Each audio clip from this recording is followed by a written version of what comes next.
in the church, Exhibit A, of the wisdom and power of God. But the last thing Paul talks about that we need to understand is, you think this is all very exciting, and it is. It's also very costly. Because the fourth thing we need to understand is to understand the suffering of the mystery.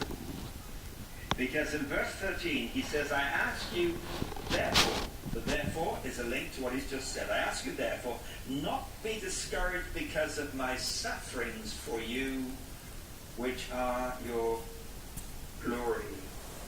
He says, I am suffering.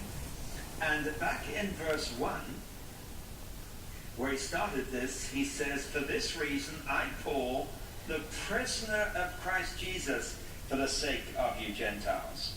He says, my stand on this message, that is this mystery of Jew and Gentile united in one new humanity, the chosen people of God, has cost me something and put me into prison. Because if you want to know why Paul was in prison, you go back to Acts chapter 20.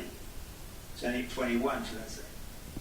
When he came back to Jerusalem after his third missionary journey, he was welcomed by the elders there, who said, Paul, there's some good news and some bad news. The good news is many Jews have been converted. The problem is they are still obsessed with being Jews. And they say that you are anti-Moses and the covenant God made with Abraham.